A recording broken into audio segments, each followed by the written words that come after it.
Alors, pour l'exercice 2 de repérage,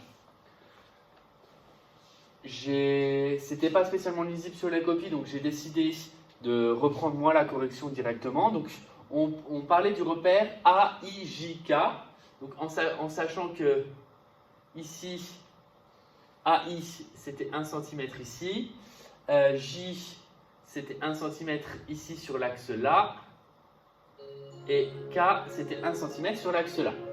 Ce qui signifie qu'on va se repérer par rapport à ces points-là, donc en rouge, en vert et en bleu.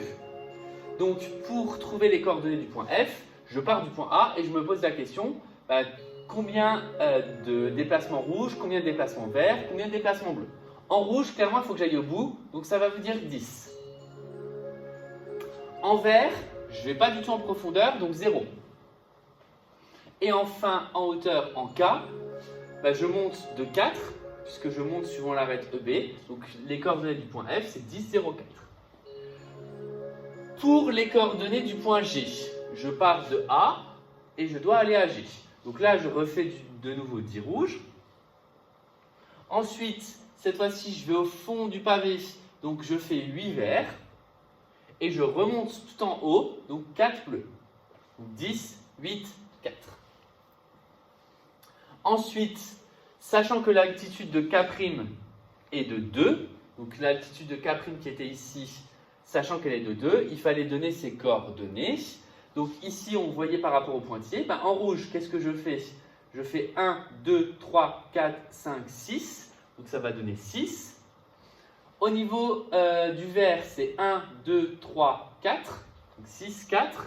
Et on m'a donné l'altitude, puisque l'altitude, pour la représenter, c'est un petit peu compliqué. Donc l'altitude était de 2, donc ça veut dire 6, 4, 2. Enfin, il fallait placer le milieu L milieu de EH. Donc ici, L milieu de EH, puisque les proportions sont gardées en perspective. Et donner les coordonnées du point L. Donc là, cette fois-ci, je ne vais pas du tout sur les faces vers la droite, donc en abscisse 0. Vu que c'est le milieu, ça va donner le milieu aussi de AD. Donc ça veut dire qu'en termes de... Les proportions sont gardées et le parallélisme aussi. Donc ça veut dire qu'ici, ça va être 4. Donc on va être vraiment au-dessus, ici, là. Donc 4, puisque c'est le milieu entre E et H et que EH fait 8. Et ensuite, en hauteur, je monte de 4, donc 0, 4, 4. Voilà pour ce repérage sur le pavé. Ensuite, là, on va pouvoir prendre les réponses, voir si c'est juste. On vous donnait cette fois-ci un repérage terrestre par rapport à une sphère et donner les coordonnées de Los Angeles et Calcutta.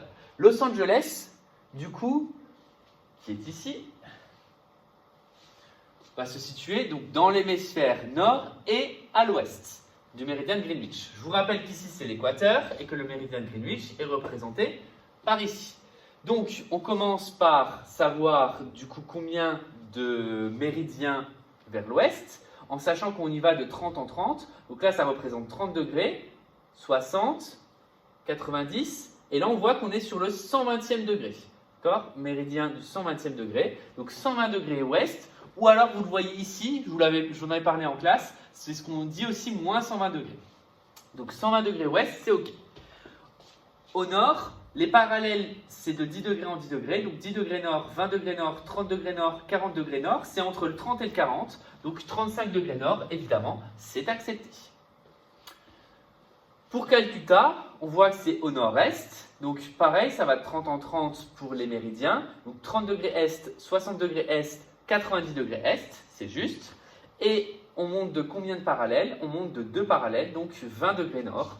C'est juste pour ces 2 réponses. Ensuite, si je pars de Quito et que je me déplace de 75 degrés à l'est et de 50 degrés au nord, je vais le faire. Donc en sachant que Quito est environ à égale distance entre le 90 et 60, c'est-à-dire à peu près au milieu. Donc de là à là, on va dire qu'il y a 15. 15 degrés, auquel il faut que je rajoute encore 60 pour avoir 75. Donc là, pour rajouter 60, là je rajoute 30. Puis je rajoute encore 30, ce qui fait 60. Je me retrouve sur le méridien de Greenwich. Et ensuite, je monte de 50 degrés au nord. donc 10 degrés, 20 degrés, 30 degrés, 40 degrés, 50 degrés, en effet, on va se retrouver à Londres. Évidemment, vous pouvez deviner approximativement grâce aux villes qui étaient nommées. Donc en partant de Quito et en se déplaçant de 64 degrés vers l'est et de 50 degrés au nord, on retombe bien sur la ville de Londres. Voilà pour la correction de l'exercice 2.